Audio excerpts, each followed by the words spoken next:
Good evening and Happy New Year to all, especially for those who have joined for first time.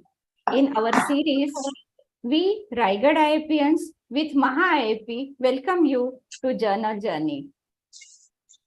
Lot of appreciation to the generation next and our guide, Dr. Nimen Mohanty sir, as well as our star member and who is also a Rotary Club President, Dr. Swati Likhite, who will be conducting this session. Over to Dr. Swati. Thank you so much for your kind words, Chitra Madam. Good evening, everyone.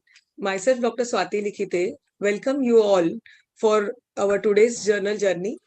Today we have two very interesting topics for discussion with excellent speakers and eminent experts. And I'm sure we all are going to enjoy today's discussion. Now I request Dr. Hemant Gangolia sir, our immediate past president, Maharashtra IIP, for his opening remarks and welcome all the dignitaries. Over to you, sir. Thank you, madam. Good evening and welcome today's guest of honor, Dr. Ravindra Sonawne sir, Professor and HOD, Dr. Vasantrao Pawar Medical College, Nashik. Experts, Dr. Sandeep Kadam, neonatologist from Pune, here to join. Madam Dr. Rupavati Devi, Professor of Manipur IMS. Maha IIP President Dr. Ramakant Patil sir, Secretary Dr. Amol Pawar, our guide and mentor Dr. Nimen Mohanty sir, Coordinator Dr. Jay Bhandarkar, IIP Raigad President Dr. Vikas Manore, Secretary Dr. Ajay Kohli in absentia, presenters Dr. Sania and Dr. Roshni Madam from MGM Mumbai, moderators Dr. Chitra Kulkarni Madam and Dr. Swati Madam, CIP EB members, Maha IIP office bearers, IIP Raigad office bearers, dignitaries, attendees on this Zoom dais. I see Dr. Pawan Devre, pediatric nephrologist on the screen, and all the attendees on the Maha IIP YouTube link live. Welcome to the first day of the new month, the Journal Journey episode, which reminds us of our Journal Club days of our PG days. This is the second episode of the year 2023, and in total, this is the 20th episode, the first one which was started on Doctor's Day 2021, 1st July. I'm sure it will be an ongoing journey with a great learning. Wish each one an happy academic. Thank you very much. Thank you so much, Dr. Gangolia sir, for the remarks. Now I request our Maha IIP President, Dr. Ramakant Patil sir, to address us. Thank you, ma'am. It gives us great pleasure to have this Journal Journey Club continuing. And it has started from Raigad IIP even before Dr. Gangolia became Maharashtra IIP President and Jay Bhandarkar convener. And it was a wonderful idea, and still we always remember whenever the Journal Club, how Journal Club used to be there in our PG days. And whatever in last 1 year, articles which were selected, there were like breakthrough articles. Like last year, Dr. Trupti Mahatme from Nashik read an article about 4 months anti-tubercular treatment. And it has been taken up by Enrich from CIAP.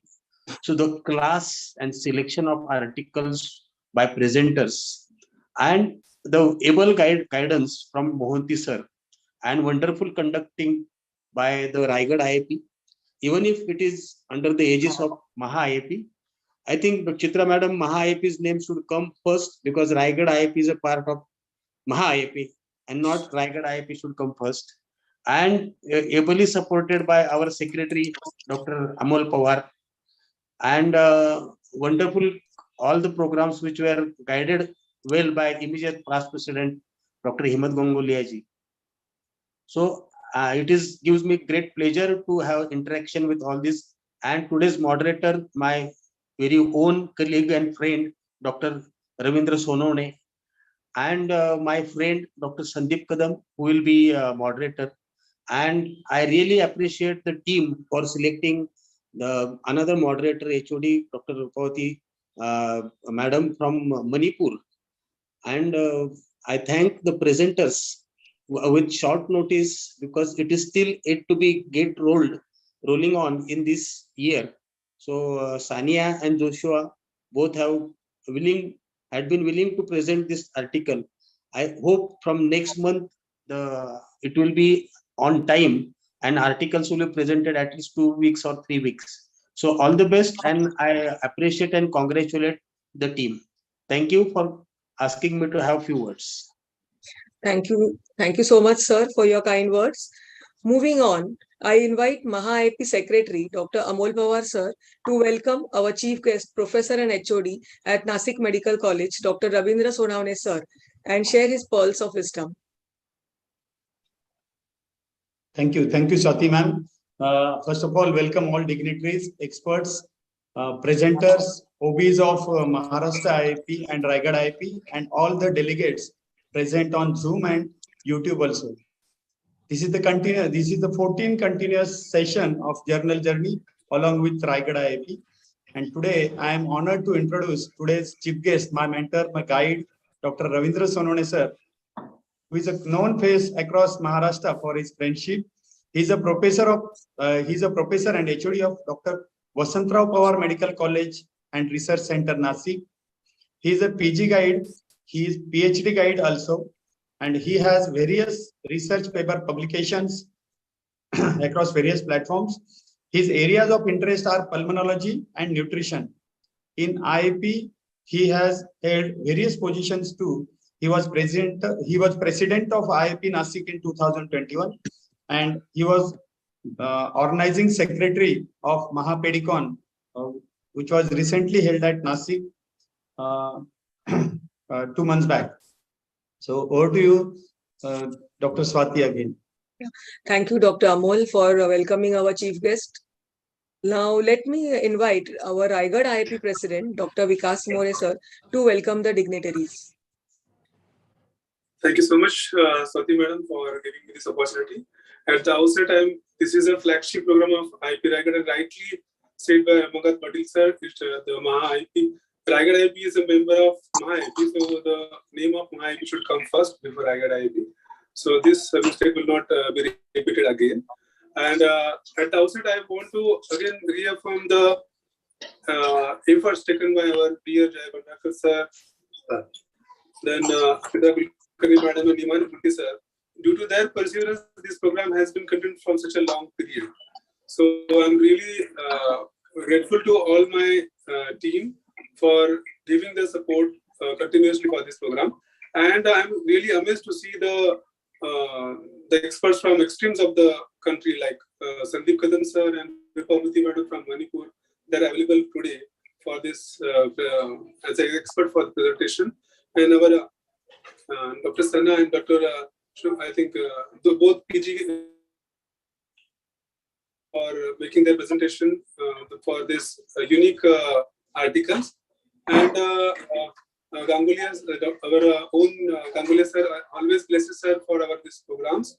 And Amol is very dear to Raigad IIP. He always promotes Raigad IIP at all the platforms. And Dr. Ravindra, I think he's my old friend. He's my old friend, and I'm really happy to see him today. Welcome, Ravi, for this. And always, please present to our this program all the time. Thank you so much for this unique opportunity. And at last, I also want to mention our dear Neha, who always present for all the programs, and her contribution is priceless. Thank you so much, Neha, for your all contribution. Thank you so much. Thank you so much, sir. I request our chief guest, Dr. Sonavne sir, to say a few words.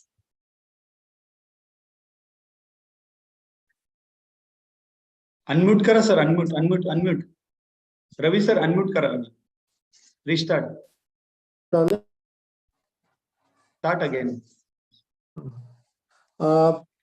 First of all, thank you very much for inviting me as a guest.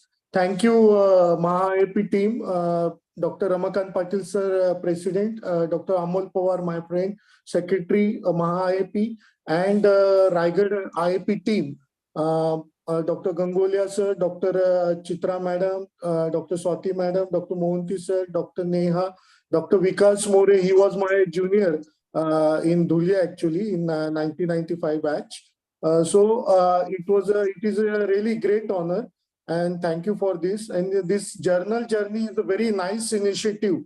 Actually, started by the MahaIP team in collaboration with Raigad IIP team. I think in last 1 year, I think 11 or 12 sessions was done, and which were all were blockbuster shows actually. And all this IIP and academicians enjoyed this journal journey session. Actually, I want to say why this journal journey or these journal clubs are important. These are all the educational meetings. Actually, it is done by the group of individuals. They discuss, publish articles, keep ourselves themselves aware to get new knowledge, promoting awareness of current research finding, teaching them to critique and appraise research, and increase them to utilize research in evidence-based practice, and also improve reading habits. They can polish their presentation and communication skill. They can network and improve dialogue with the other students and integrate research evidence, clinical expertise, and patient needs. So that is the importance of Journal Club. I congratulate this MahaIP team and Raigad IIP team, and thank you once again for honoring me as a guest. Thank you, Amol. Thank you so much, sir. And now I request our guide and mentor, Dr. Nemin Mohanty sir, to say a few words. Good evening, respected Dr. Ramakant Patil ji, Dr. Amol, Dr. Vikas, my friend, Dr. Sonavne, our chief guest, and all our Raigad IIP friends and MahaIP friends. See, this journal journey, when it was started, we was in our busy schedule, even in practice also, we don't get really some time to go for the journals, to read the journals. This is an indirect way to initiate us into the reading the journals, like habit to read, look up the journals. The method was, we gave this option to select the topics by the representatives.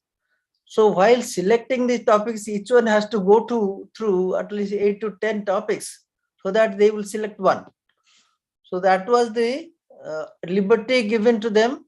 So that in that process, everybody will go through these articles, and more articles will be gone through, and things will be selected which is relevant to our practice from across the journals, including the international journals. So slowly what we found that this is getting late. So what we have decided for some 1 or 2 times again, we'll revert back to selecting the topics or ourselves. 2 topics are already ready with Chitra ma'am. So this will be given today. So there is no question of dilly-dallying it. So within 10 days, we should know who is presenting, and the PPT we want to see in 15 days. So that we can discuss and modify whatever is possible. It should be like this. In the background of this topic should be highlighted. Then in the present course of presentation, what is the research question before deciding to go ahead with the research?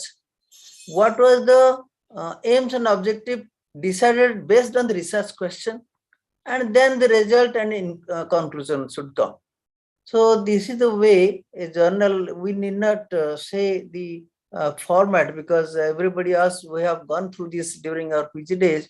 But this will be a dream come true to revisit those days. So most of us will remember how some people skipped this, some people attended with enthusiasm.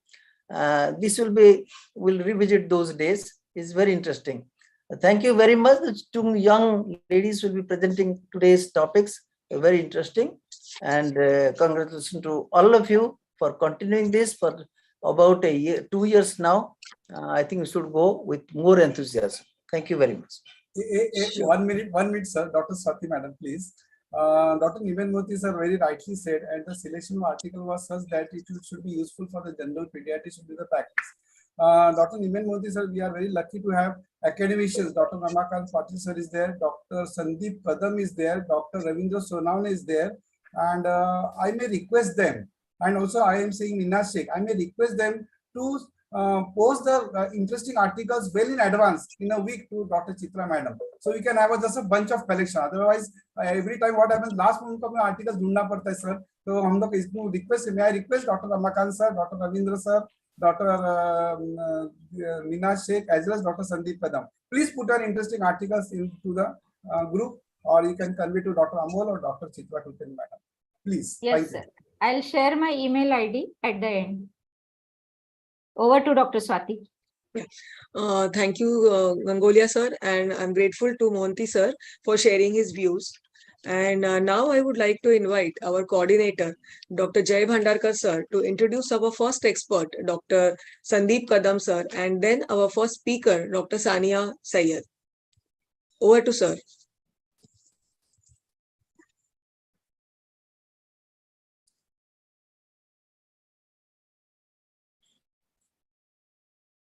जय, तुझा आवाज येत नाहीये. Mute करा sir.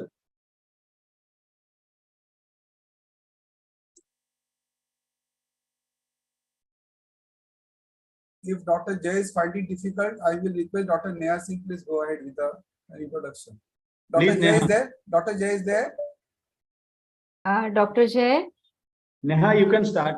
I think so. For looking at the time, Dr. Neha, you can start. Our first expert is Dr. Sandeep Kadam. He is DM neonatologist from Sion Hospital, then fellowship in neonatology from Australia, consultant neonatologist at KEM Pune, consultant neonatologist at MGM Pune. Since last 3 years, he has many publications and known for his keen interest in teaching and establishing SNCU. He has trained many students and all-time faculty of ventilation workshops organized by Dr. Ashok Deorari from Delhi. His special interest of work is dealing with sepsis babies and nutrition. Welcome, sir. Thank you very much. Yes, our first presenter is Dr. Sania Syed. She is senior resident in pediatrics, MGM Hospital, Kamote, completed MD in pediatrics from MGM Institute of Health Sciences, MBBS from Rajiv Gandhi Medical College and Chhatrapati Shivaji Maharaj Hospital, MUHS. Her first topic is short-term outcome and predator of survival in neonates with moderate to severe HIE. Now I request our first expert, Dr. Sandeep Kadam sir, to give his opinion. Over to you, sir. Hello, sir. First, let her present, and then you are allowed to opine. Dr. Sania, please start your presentation. Yes, ma'am.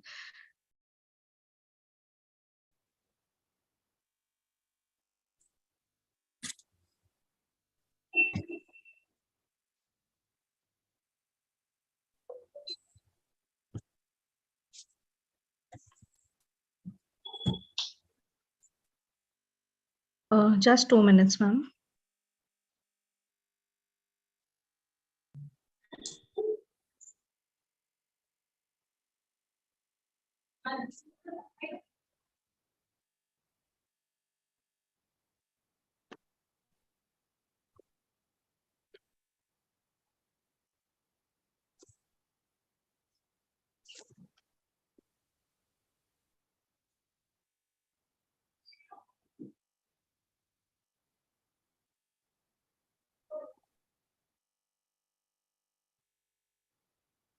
Yes, screen is visible. Yes, start. Is it visible? Am I audible? Yes. Yes, Yes, yes, yes. yes, both. Okay. Good evening, ma'am, and good evening, sir. Today I'm here to present the Journal Club. My name is Dr. Sania Syed. I'm a senior resident in the Department of Pediatrics in MGM Medical College, Navi Mumbai. My topic for today is short-term outcome and predictors of survival among neonates with moderate or severe hypoxic ischemic encephalopathy. This article has been taken from Indian Pediatric Journal, Jan 2022 issue. So the background of my study says that basically this study has been done among term and late preterm infants, where hypoxic ischemic encephalopathy is an important cause of mortality and neurological morbidity among survivors. HI is actually recognized as the third important cause, that is 20% of neonatal deaths in India. Okay, therapeutic hypothermia is the standard of care for hypoxic ischemic encephalopathy in developed countries, but the adoption rate and techniques may differ in low and middle income countries. Since the management of the neonates with HI has undergone major changes in the last decade and nationally representative data were lacking, this study was planned to look at short-term outcomes and factors associated with decreased survival in late preterm and term infants with HI. Just to go over some of the previous research, a similar study was conducted in the year 2005 by Shankaran et al., where it was a randomized trial of hypothermia in infants, where there were two groups which were created. One was the hypothermia group, and there was another control group. And neurodevelopmental outcome was assessed at 18 to 22 months of age. Death or moderate or severe disability occurred in 44% in the hypothermia group, and it was higher in the control group, that is 62%. 24% in the hypothermia group and 37% in the control group died. And the rate of CP was seen in 19% of the hypothermia group as compared to 30% in the control group. So this study clearly estimated that therapeutic hypothermia is a good method to increase or improve the neurodevelopmental outcome in infants with HI. Similar trials were conducted in India in various years, but the sample or the particular study group was in the range of around 30 to 60, the number that was taken.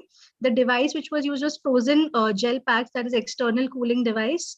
Various investigators had done it in different parts of the country, and all of them had a very positive observation towards therapeutic hypothermia in these small numbered groups.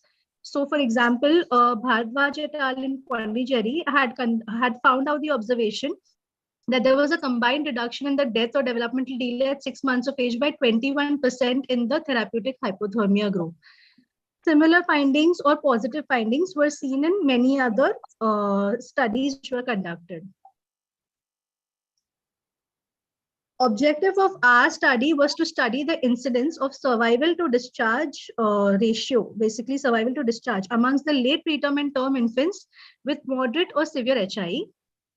Secondary objectives were to explore the variation in the management of HI across participating sites and to identify the predictors of survival.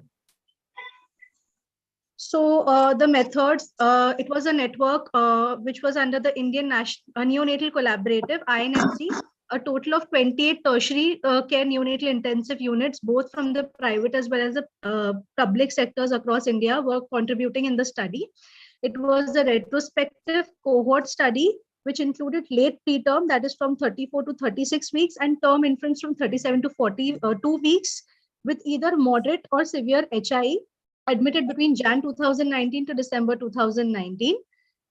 Various scoring systems like the APGAR score, the SNAP-2 system, and the Sarnath and Sarnath staging was used to categorize the HI and the neurodevelopmental outcome. Just a slide to identify, to just go through the modified Sarnath and Sarnath staging, stage 1, 2, and 3. Various clinical examination of the neonate, which showed certain characteristics, helped in identifying whether it was a moderate HI or a severe HI based on this staging. And this is a SNAP-2 score. It's an extensive score containing of various variables. Many variables like mean blood pressure, temperature, serum pH, seizure, urine output, etc. were taken into variables were measured. But we need to remember that the SNAP score of more than 38 was considered as a predictor of higher mortality. And this was 91% specific, this score. So that is why this score was used to find out it was a predictor of mortality in this particular study. Chi-square tests were used for finding out the association between categorical variables and outcome, and the p-value of less than 0.05 was considered to be significant. Our results during this study had shown that a total of 9,228 late preterm and term infants had enrolled into this study. Out of the total of these particular infants, 352, that is 3.8% of infants, developed moderate or severe HIE. Their mean gestational age was 39 weeks and their mean birth weight was approximately 2.8 kg. Out of the 352, 305 had moderate encephalopathy. Only 12 out of 28 centers were providing therapeutic hypothermia to these infants. The mortality was 11.4%. A total of 290 infants survived to discharge, while 22% infants left against the medical advice. After adjusting for confounders, it was found that severe HIE, persistent pulmonary hypertension of the newborn, and requirement of epinephrine during resuscitation were independently associated with decreased odds of survival to discharge. Therapeutic hypothermia was not a significant predictor.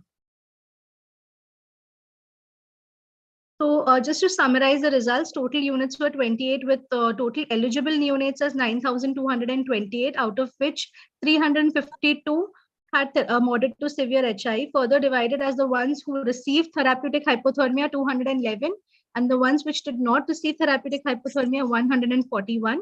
Survive to discharge was 82.3%, discharge against medical advice 6.3%, that is 22, and 11.4% died during the study. So survival to discharge among infants with moderate to severe HI was more than 80% in most centers, and the case fatality rate was 11.4%, as we had seen in the previous slide. Therapeutic hypothermia for perinatal asphyxia has not shown to be associated with a statistically significant reduction in neonatal mortality or neurodevelopmental morbidity in this particular study, and we will find out why in the coming slides. The apparent lack of impact of therapeutic hypothermia on outcomes could be due to differences in clinical management protocols or related factors like perinatal infection, fetal growth restriction, differences between inborns and outborns, and differences in the obstetric management. After adjusting for confounders, severe HI, PPHN, and requirement of epinephrine during resuscitation were independently associated with decreased odds of survival to discharge ratio. What were the shortcomings of this particular article was that limitation, including lack of data regarding cause-specific neonatal mortality and inability to calculate the incidence of HI. The incidence of asphyxia could not be calculated from the INNC data as all live births are not captured in the database. Another limitation was a lack of uniform protocol amongst the participating units for the management of infants with therapeutic hypothermia. Data on MRI and EEG was also not available. ABGA scores for all patients were not available, and there was a lack of uniform protocol in the treatment of all patients. Thank you. At the end of this particular presentation, just to sum up, I would like to say that this study, which was conducted among a large group or a large number of infants, approximately 352 infants who were suffering from HI, and some of them were given therapeutic hypothermia, or some of them were not given therapeutic hypothermia.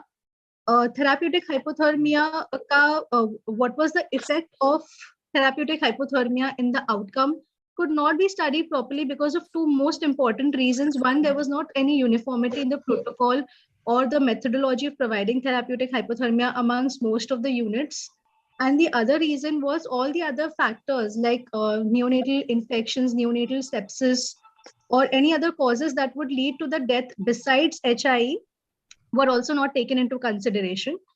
One important thing that most of the units which were included in the study did not have the tool of therapeutic hypothermia as a treatment form for HI, for neonates with HI.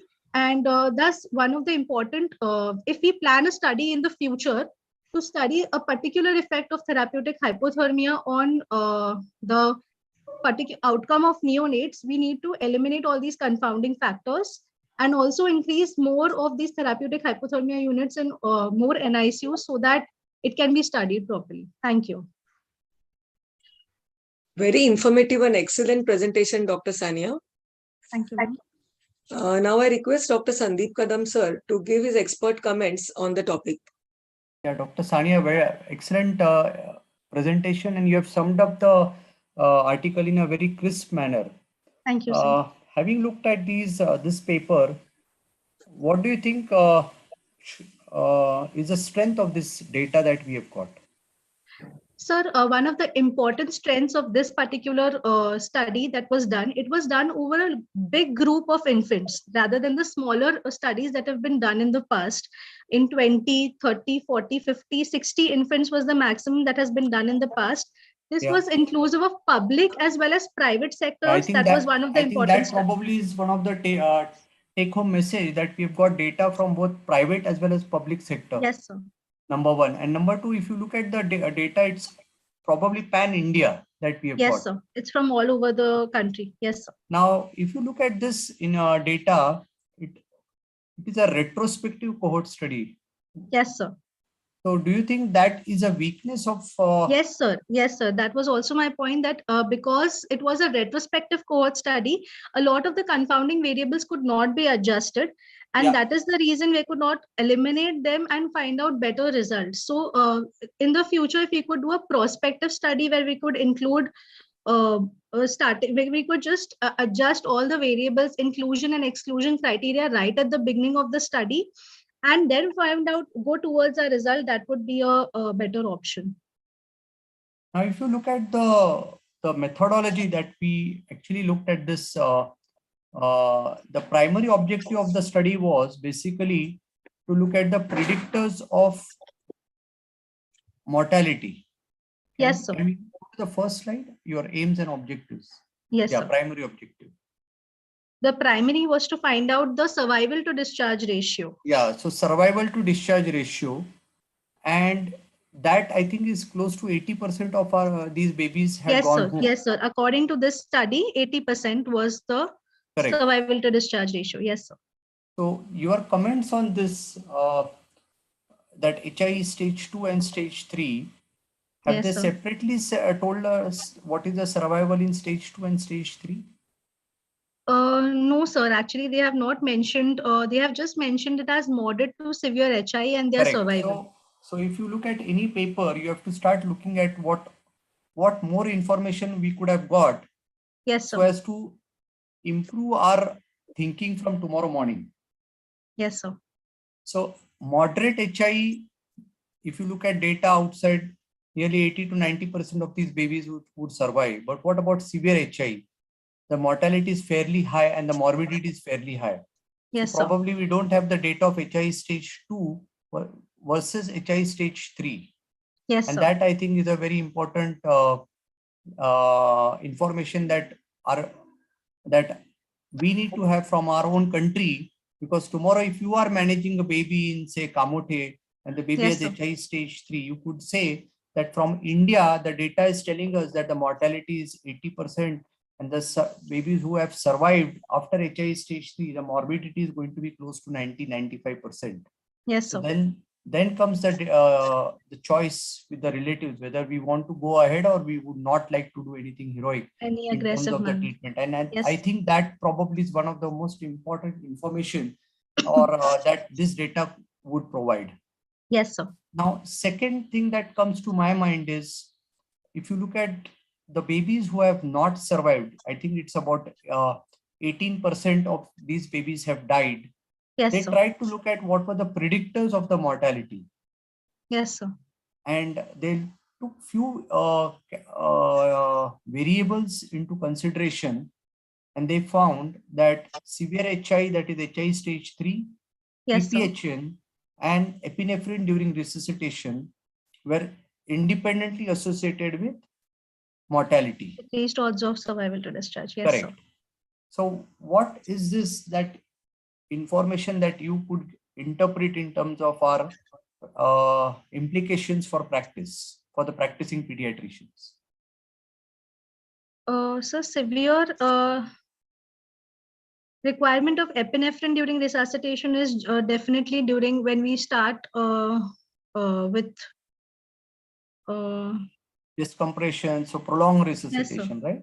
prolonged resuscitation. Yes, Correct. sir. So Or prolonged ventilation also for that matter. Correct. So or any prolonged development of resuscitation and ventilation, severe pulmonary hypertension, and severe HI, that is HI stage 3, yes, they were significantly associated with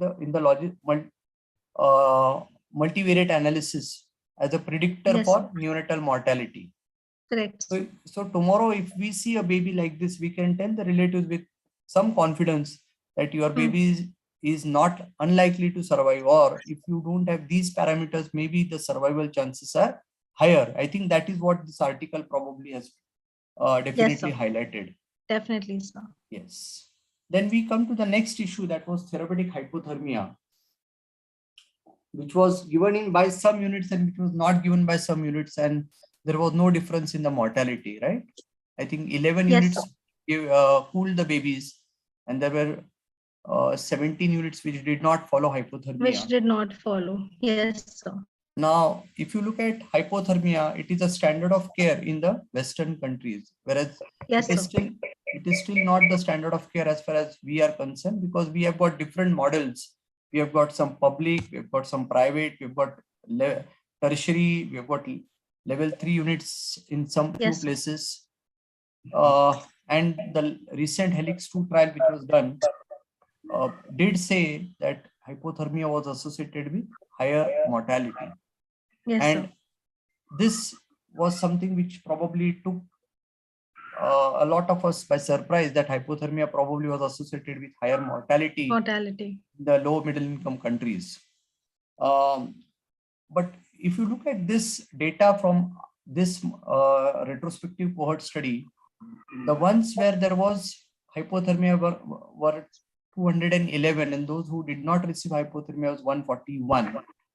There was no difference in mortality. What is it that it is telling us? That hypothermia, even if you don't give, we can still manage babies with birth asphyxia, number one. Number two, there is still clinical dilemma as far as cooling is concerned in low middle income countries. It should not be considered as standard of care. Because if I do cooling and if I don't have a good supportive care, then my babies are going to die. So for me to have cooling in a unit, we need to raise our supportive care and raise our level of care. We need to have all these things in place before we start cooling the babies.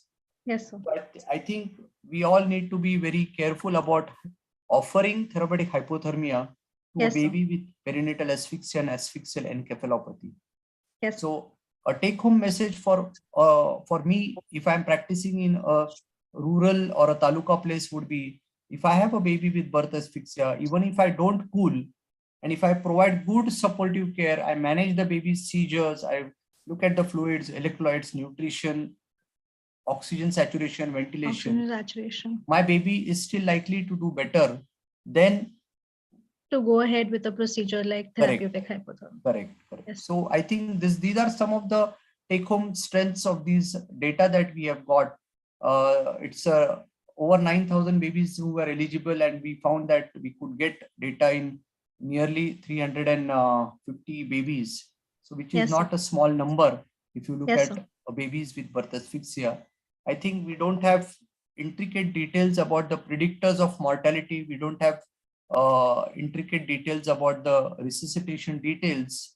But to look at in a bigger picture, probably those babies who have had severe birth asphyxia, severe PPHN, and bad prolonged resuscitation, including need for adrenaline, I think these group of babies, we can definitely tell the parents that the chances of survival are less.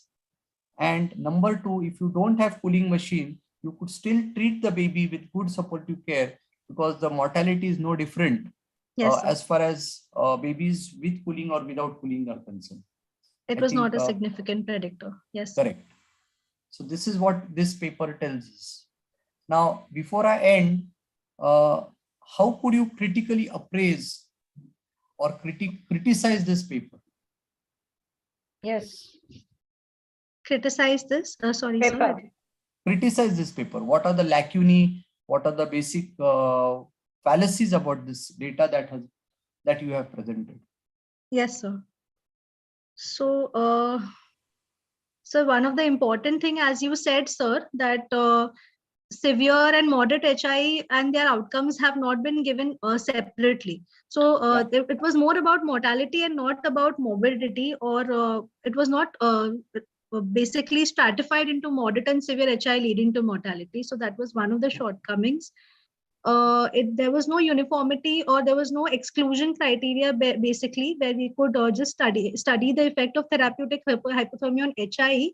There were other confounding factors like infections and everything, which is included in the study, and it was a retrospective study, so that could not be excluded. We do not have a uniform treatment protocol with respect to therapeutic hypothermia. So that is also one important this thing. If we need to do any further studies, we need to have a uniform protocol which would be followed for therapeutic hypothermia all over the country, or to whatever we are including in our study. I think their outcome was basically to look at discharge, from Yes, admission to discharge survival. They did not want to look at the follow-up. Yes, sir. They did not have a long-term outcome of these babies. So Yes, sir. probably from what we are understanding, we still don't have so many details basically in terms of infections. We don't have details about multi-organ dysfunction. Yes, we sir. don't have details about the need for how many anticonvulsants were required, how many And babies. sir, also with day 1, day 2, and day 3 improvement in the clinical condition of the patient. So I think these are some of the lacunae that we don't have. But overall, I think in our country, where there is really paucity of data after the NNPD, I think this INNC is providing a lot of information in multi-center, because times ahead probably we are looking at doing multi-center studies where we would look at doing an interventional study. So gathering this information definitely makes a lot of way forward to look at doing collaborative research. Yes, sir. So thank you very much. Thank you so much, sir, for enlightening us. Thank you. Thank you, sir. And Ramakant sir wants to add something, sir? No, after Sandeep, there is very little to add. Is the stalwart in the field. As a pediatrician and generalist, he has addressed many things, but is there a difference between head cooling or whole body cooling? And he has critically said that, which I was going to ask, whether we should practice it in our setup, but he categorically mentioned that unless until you have got an infrastructure to manage properly after managing this hypothermia, it should not be a overzealous and simply enthusiastic implementation.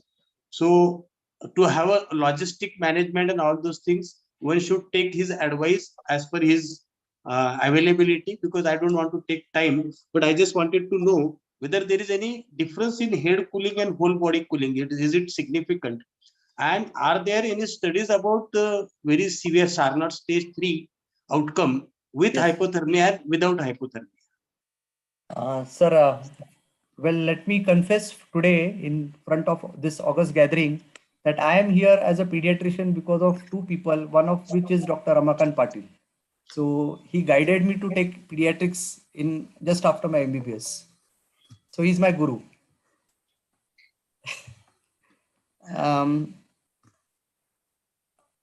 Whole body cooling versus head cooling. I think initially when they started cooling, they only wanted to cool head, but that has gone into disrepute. So it's now total body cooling that we are doing.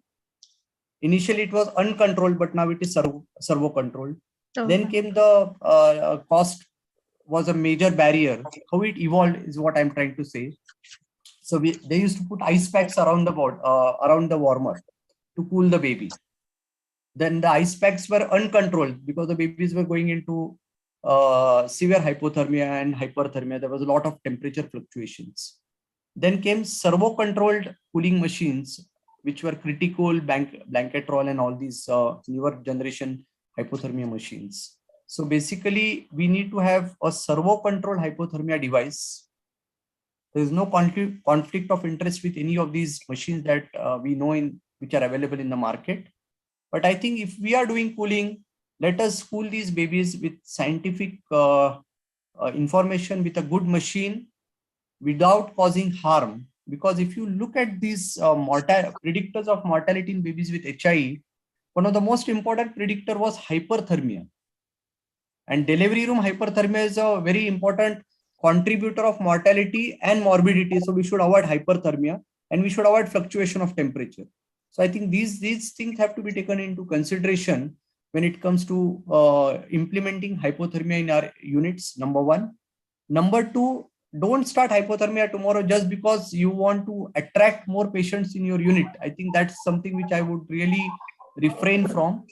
Because if you don't have a good level 2, level 3 unit, you don't have infection control, you don't have good nursing care, because these babies obviously are going to need a lot of monitoring, lot of personnel, lot of care that these babies would be requiring. So if you don't have these, then I don't think we should venture into cooling these babies. And point number 3, today people are talking of not cooling, but also having amplitude integrated EEG machines and a MRI at some point in time to have.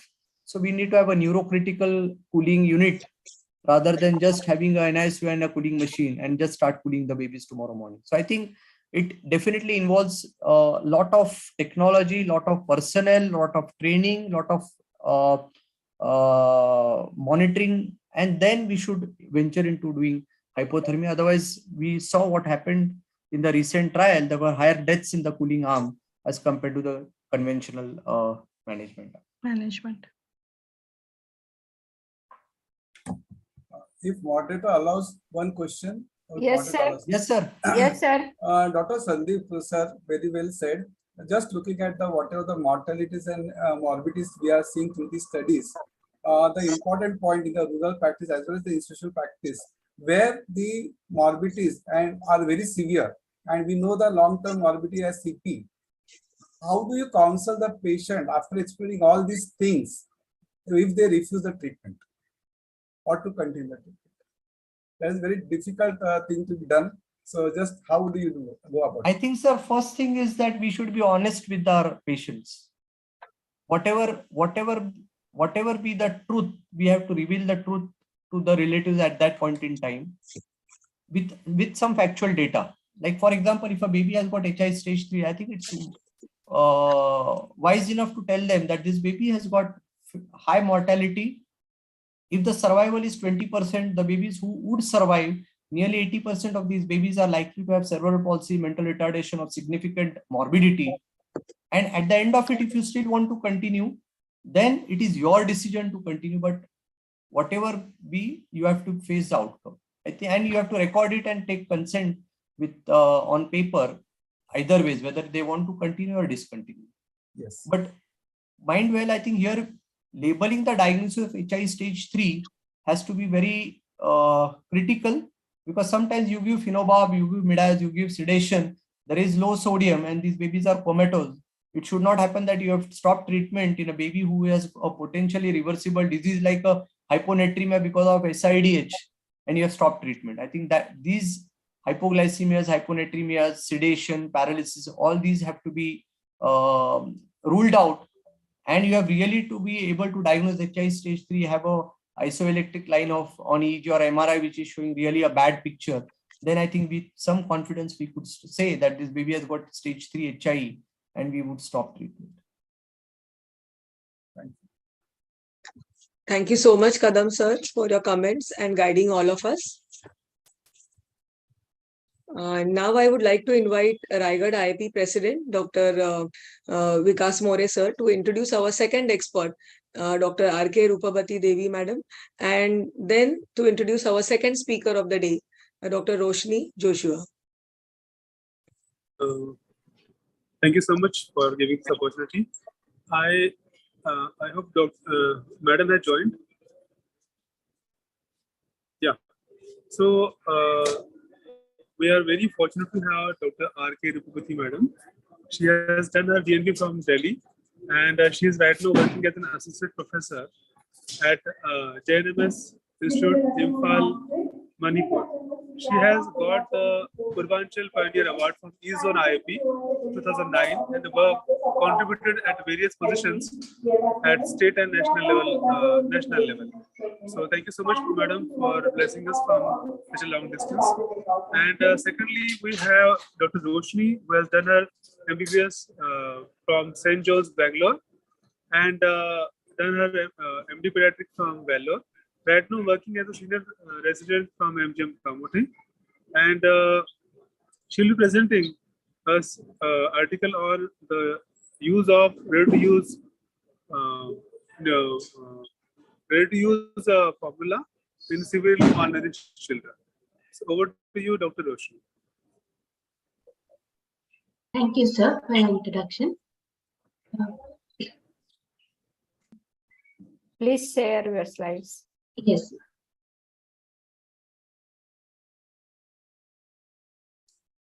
Yeah, ma'am, is my screen visible? Yes, yes.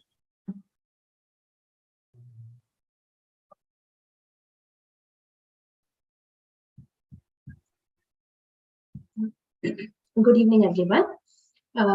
Thank you for this opportunity to present before you all today. I would like to introduce my topic.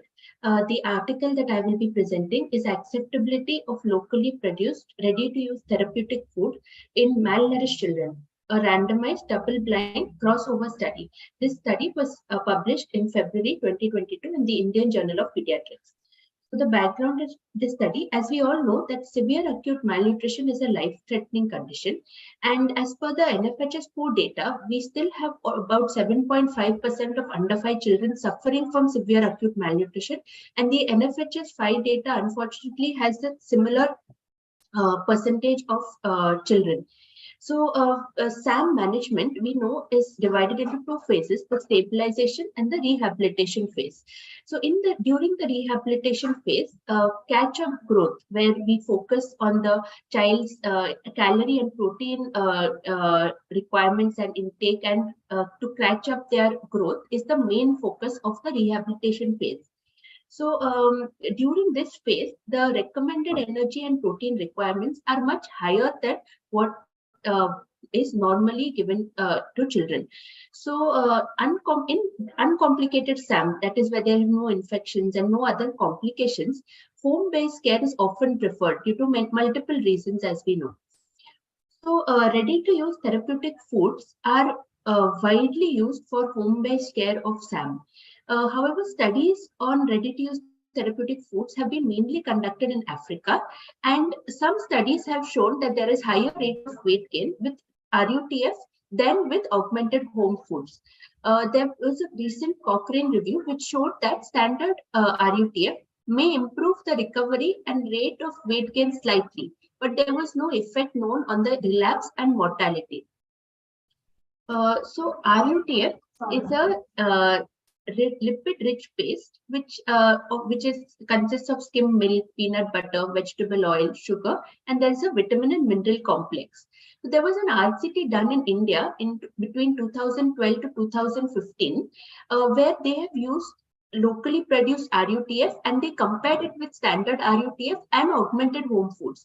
And they found in that study, they were looking at recovery, and they found that locally produced RUTF was more efficacious than augmented home foods for the recovery in severe acute malnutrition.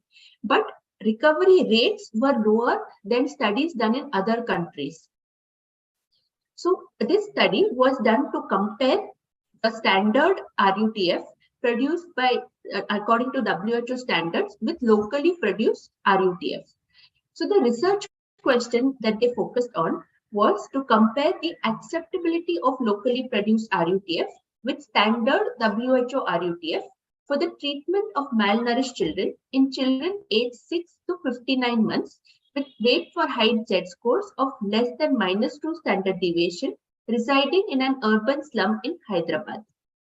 So if you look at the PICO statement, the population to study was children aged 6 to 59 months with weight for height Z-scores of less than -2 standard deviation. The intervention that they suggested was to provide an amount of RUTF sufficient to give 150 kilocalories per kg per day, and both standard and locally produced RUTF would be given. Each one will be consumed by the child over a 24-hour period. And between the two RUTFs, there would be a period of 7 days.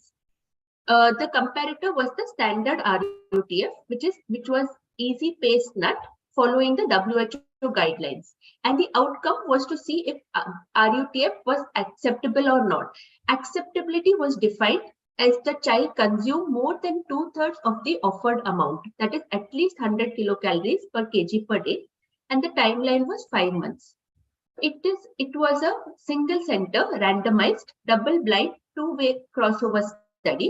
So crossover study design is basically where each participant is randomized to receive both the interventions, either intervention A followed by intervention B or intervention B followed by intervention A. The study setting was a door-to-door survey in an urban slum in Hyderabad, and the assessment of the participants was done. One is they were assessed for eligibility by medical staff, and then the assessment later was by a trained nutritionist.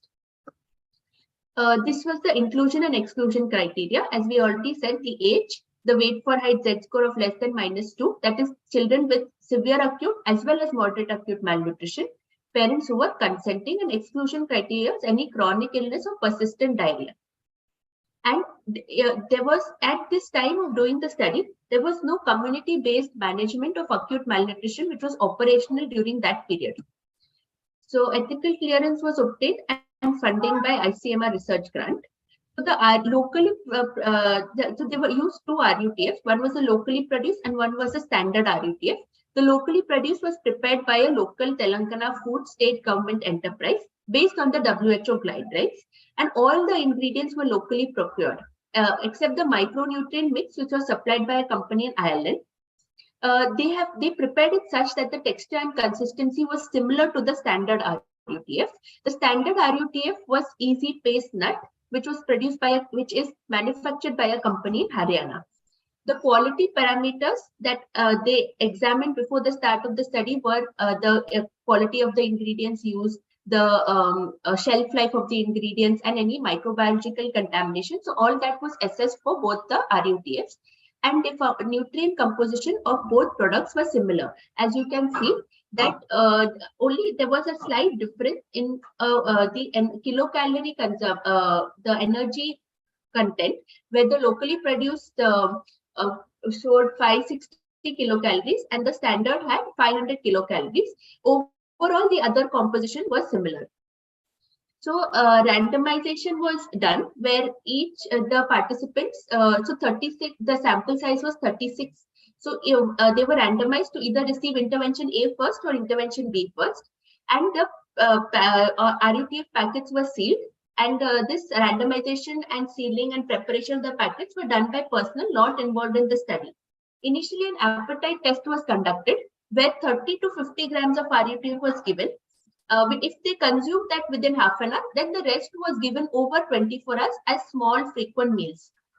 No other food was advised to be given by the mother, except if the child insisted, then that they were allowed to give. And they advised the parents that this is a medicinal food, so not to be shared with other children in the house. Hence, biscuits were provided for other children to be given.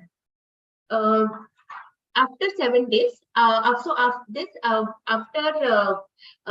giving either of the interventions over 24 hours, there was a time period of 7 days, following which the next intervention was given. After each intervention, there was a 24-hour dietary recall by a trained nutritionist.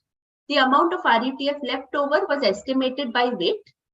The degree of liking the RUTF was estimated by the nutritionist, and morbidity data was collected. After the study was completed, all the children were advised to get treated by a local Anganwadi center. This was a sample size calculation. The sample size was 36, and these were the tests. These were the statistical tests used in the study. P-value of less than 0.05 was considered significant. So if we look at this, there were 150 children were assessed for eligibility, of which 36 was a sample size.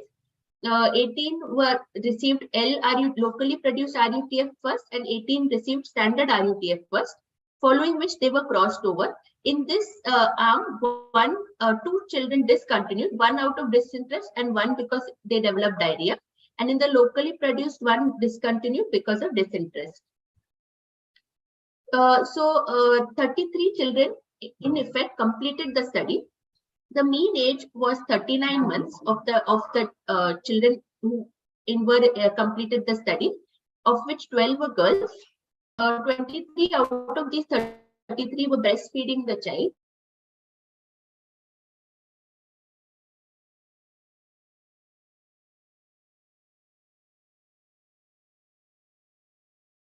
Yes, Dr. Roshni.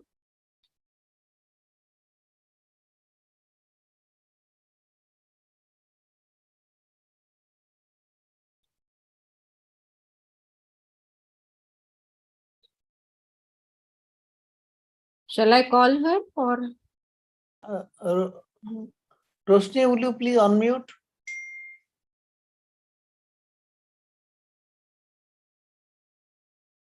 Dr. Roshni, please unmute. Yeah. Am I audible? Yeah. Yes. Few of the slides are still remaining. Yeah.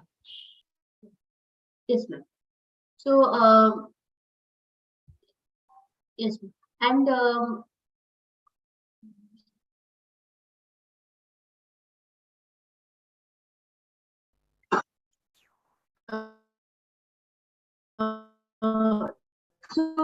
yeah, and, a majority of the participants had the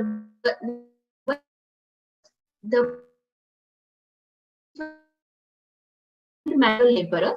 So the total number of children under the age of 5 in one is the eagerness of consuming the RUTF. So either standard or local.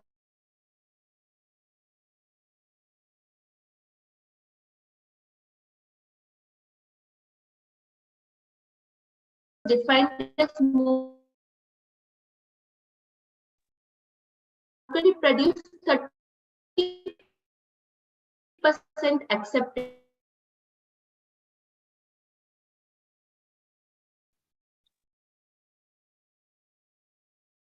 Dr. Roshni.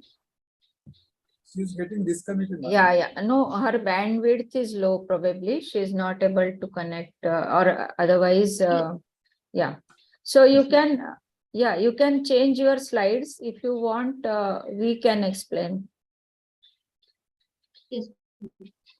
So half of the children, so acceptable in terms of acceptability, LRUTF was more acceptable. However, in the entire study,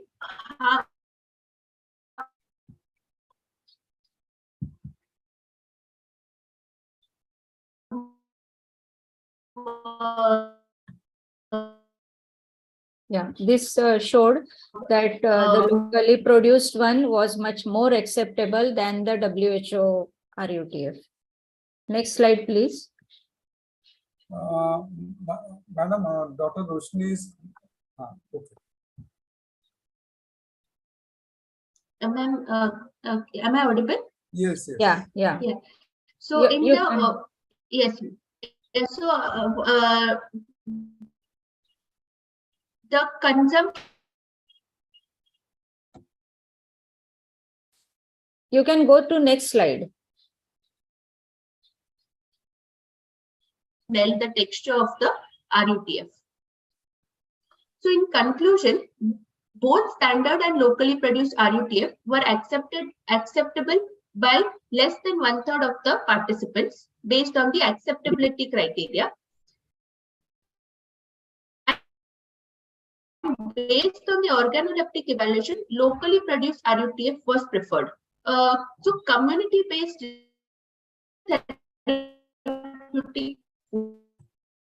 main was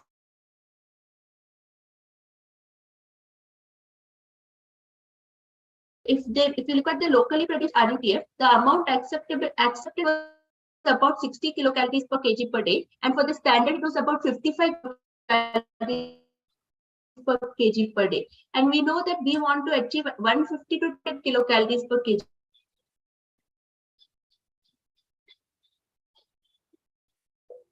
for community-based rehabilitation with locally available nutrient-dense foods may have wider acceptability. So the strengths of the study is that acceptability was studied over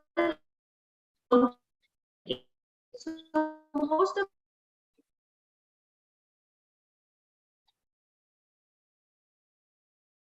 of RUTF that was given was enough to meet the calorie requirement that was desired during the rehabilitation phase. And it was a randomized study. And the acceptability of both locally and standard RUTF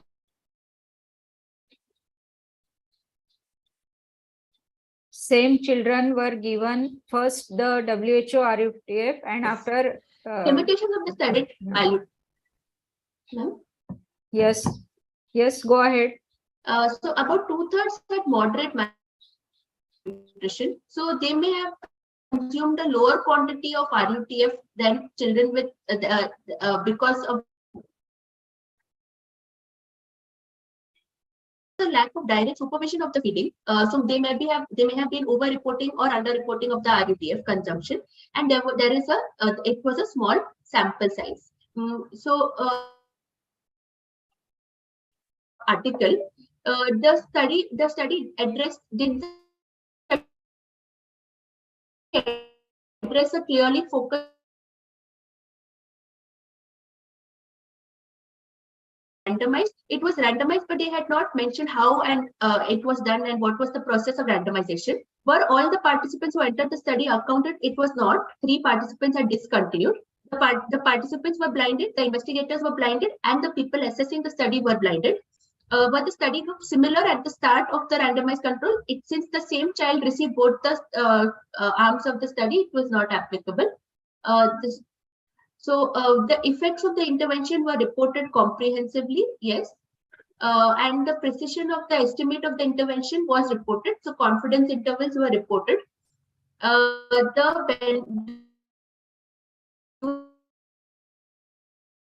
The benefits of the experimental intervention outweigh the harms and costs, yes.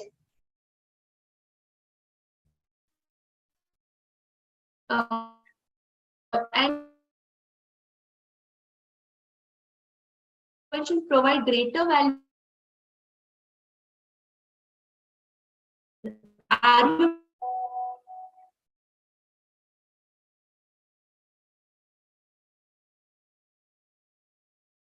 And it may be used to Yeah. I think this is the last slide. Thank you. Yeah, okay, thank you. Thank you, Dr. Roshni. Please stop sharing. I'm extremely sorry, but her connection was unstable. Dr. Roopwati ma'am, please give your expert comments. Yes, yes. So, Dr. Rosni, you have presented very well. All your PPT was excellent. And this topic is very important, I should say, because the incidence of SAM is increasing after this National Family Health Survey 4. So earlier in the National Family Health Survey 3, the incidence of SAM was only 6.4%. This was studied during that 2005 to 2006. Now, according to National Family Health Survey 4, the incidence is increasing 7.4%.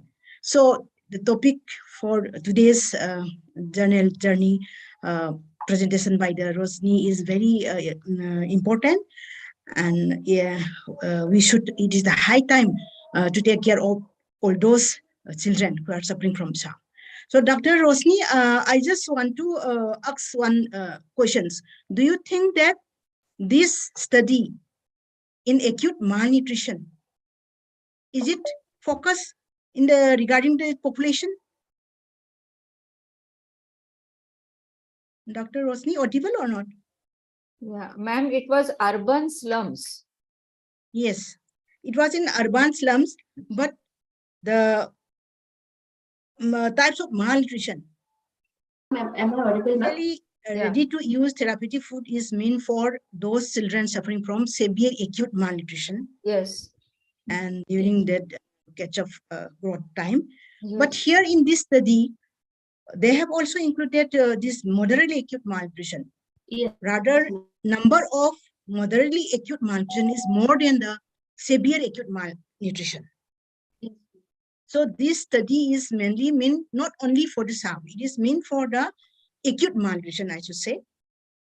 And regarding the this thing study designs, so this is okay. They have done randomization. This is quite good, and they have also done some comparative groups, including this standard ready-to-use therapeutic food, which is compared with the locally ready-to-use therapeutic food.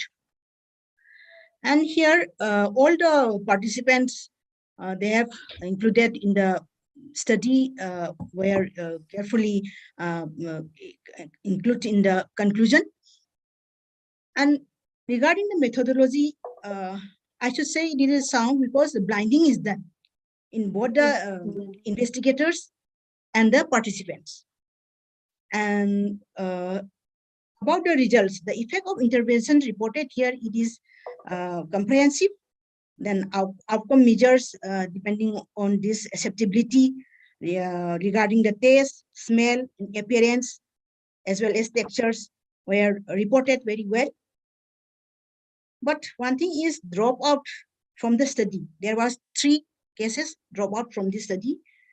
So we should also discuss about that one, why there is dropout, whether it is monitored well or not during that washout period of 7 days. That those children who are giving this food, ready-to-use therapeutic food, is monitored or not. It is not properly mentioned. And bias was overcome by providing this 2 times in the same patient, in the same children. So at the day one, they have given for 24 hours, and after 7 days, they have given another ingredients in the same patient. So bias is already overcome. About the benefit of this study, benefit to the patient, benefit to the society. I think benefit outweigh the harm and the cost of the foods, because there is acceptability is there, and the calorie wise also this locally ready to use therapeutic food is having more calorie value. And however, some limitations is already mentioned by the Rosny also. There's some limitations are there, and these limitations is number one is study sample size is very small. From this study, only 11 some children were included. More number of moderately acute malnutrition are included, and number of SAM patients may be affected. Even out of these 11 SAM patients, it may be affected because the SAM may be recovered, and then the AC may come down from -3 to -2 in between.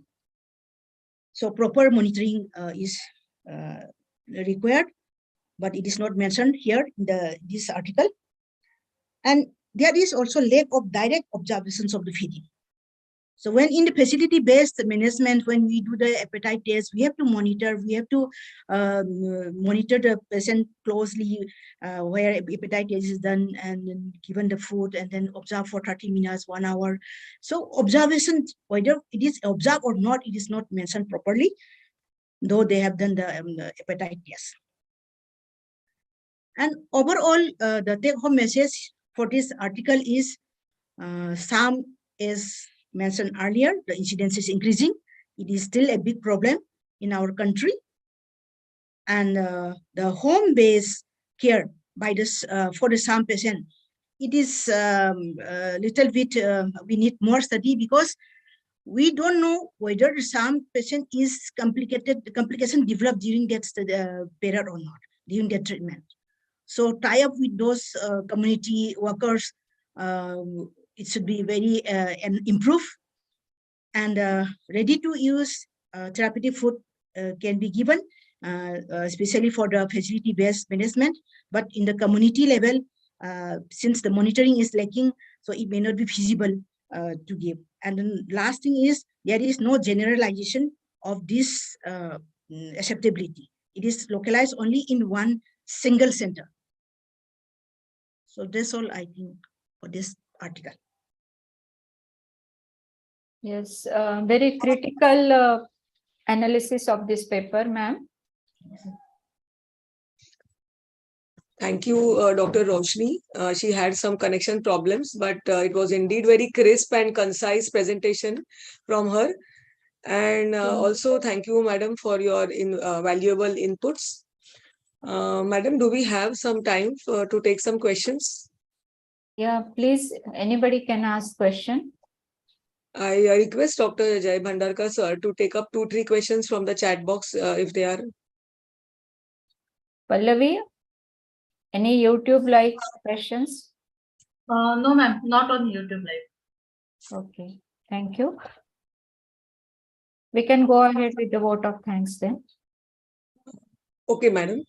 It was a real pleasure having such wonderful speakers and eminent experts. And it's the audiences like you that makes a presentation awesome. Thank you very much for your unwavering attention throughout the presentation. And I'm confident that we all have learned many new things today. Also, I'm grateful to each and everyone who attended today's journal journey. And I look forward to see you all for our next month's journal journey. And now I invite Raigad IIP Secretary, Dr. Ajay Kohli sir, to propose a formal vote of thanks. Before that, our chief guest does want to say something, comment, any, Dr. Ravindra sir, any comments, sir? Sir, I want to ask actually any curiosity to Kadam sir. Kadam sir आहेत का इथे? Sandeep Kadam sir? Yes. Hello. Yes, sir. हा sir, मला हे सांगा sir, selective hypothermia आपण म्हणजे कोणत्या वेळेला चालू केलं पाहिजे आणि किती तासांकरता आणि म्हणजे किती टेम्परेचरला आपण टार्गेट केलं पाहिजे, म्हणजे सिंपल म्हणजे हे सर माझी curiosity. We should start cooling in the first 6 hours of life. Okay. It is whole body hypothermia and not just head cooling. Number 2. Number 3, the target temperature should be 33.5 degrees Celsius. Okay. Okay. And maintain that for 72 hours. And then gradually rewarming 0.5 degrees centigrade every hour to bring it back to 36.5 degree. That is what we should aim.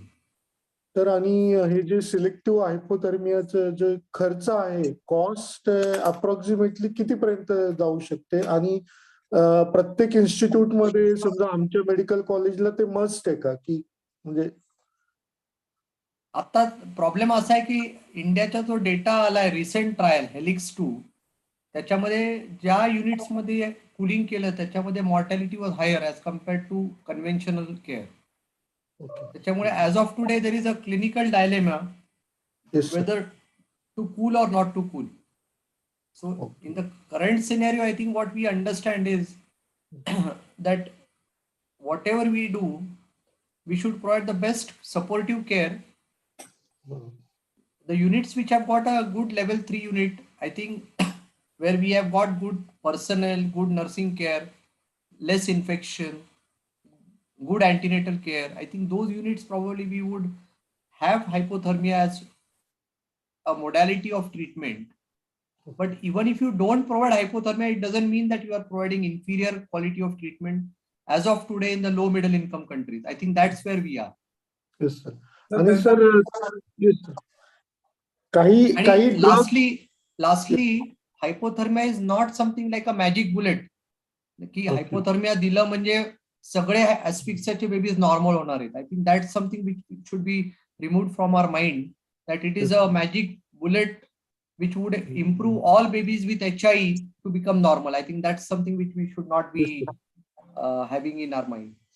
Yes, sir. Yes. Thank you, sir. Thank you. Sir Thank you. त्यांचा प्रश्न काय sir Sandeep sir त्यांचा प्रश्न असं की as a institute because head of department त्यांना असं म्हणायचं त्या इन्स्टिट्यूट मध्ये हे असणं आवश्यक आहे का नाही असं म्हणायचं. तुमच्या इन्स्टिट्यूशन मध्ये जर लेवल 3 NISU आहे आणि you are reasonably happy with the current outcomes, good nursing team, good supportive team, I think it would definitely be nice to have a hypothermia unit with a amplitude integrated EEG and a MRI facility. So you are heading towards having a better care as far as babies with neonatal encephalopathy is concerned. Sir, cost किती म्हटले? Hypothermia machine sir somewhere around 10 to 12 lakh rupees ला मिळतं. Amplitude integrated machine EEG चं किंमत अजून तेवढेच आहे. साधारण एक 18 ते 20 लाख रुपये खर्च आहे त्याचा. Yes, sir. Thank you, sir. Thank you. Thank you. Vinas 6 wants to ask something.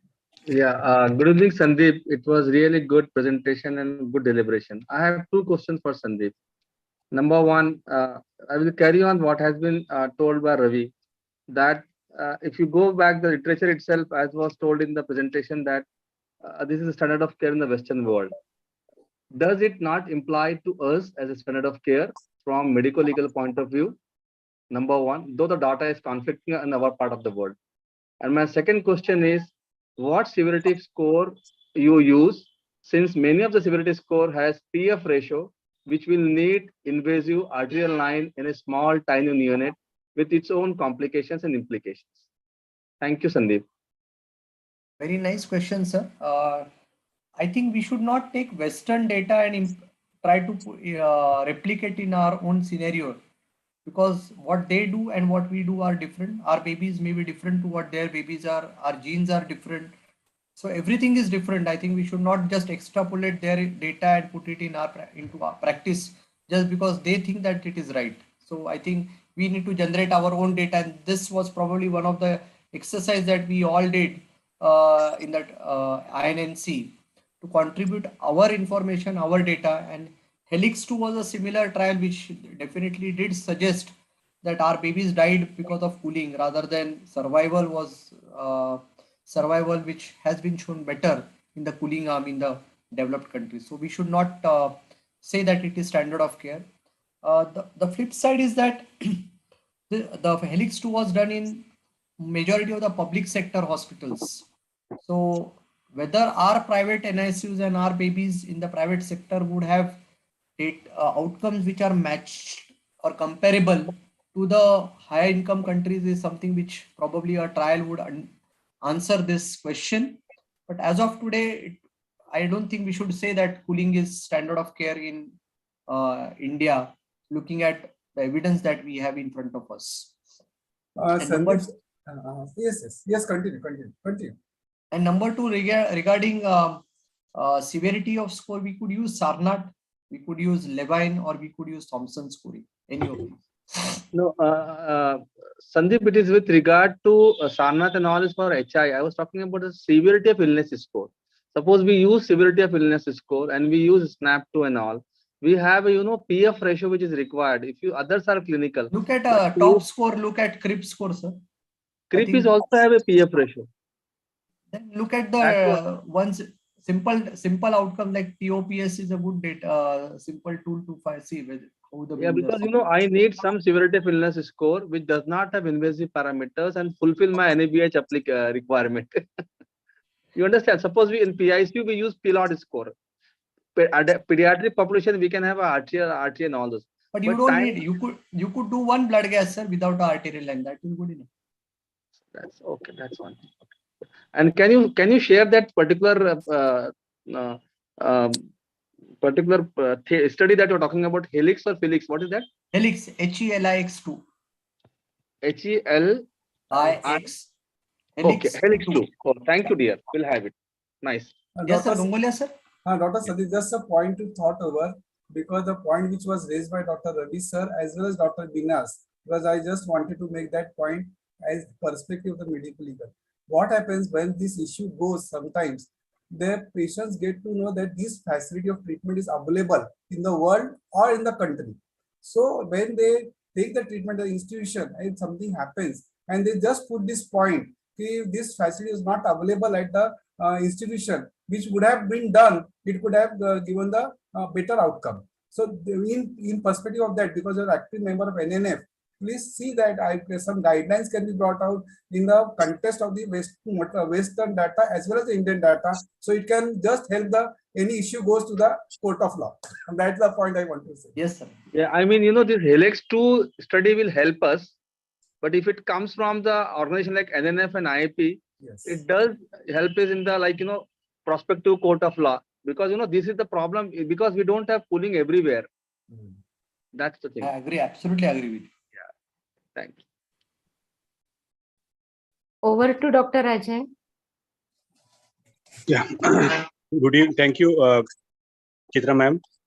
Good evening, friends. Today we had a very crisp and very informative sessions. I'm sure it has added a great to our knowledge, and it will help us in a daily practice. I would like to thank both speakers for their session, Dr. Sania and Dr. Kadam. And I also would like to thank all the dignitaries, especially Dr. Gangulia sir, our mentor, Dr. Mohanty, Chitra madam, who has been spearheading the journal all this while, and IIP President Dr. Vikas, and other dignitaries. I wish all of you a happy evening. Good night. Take care. Thank you. We also Thank you. Yes, we want to thank. We also Sorry? thank MyIP President Dr. Ramakant sir, sorry. Secretary General Dr. Amul Pawar. Also, Sorry. and They Chief have Guest given Dr. us Ravi. opportunity. Yes. Yeah, and I also don't our second expert, Dr. Rupvati ma'am. She has Yes. joined from Oh, I didn't take any Manipur. notes.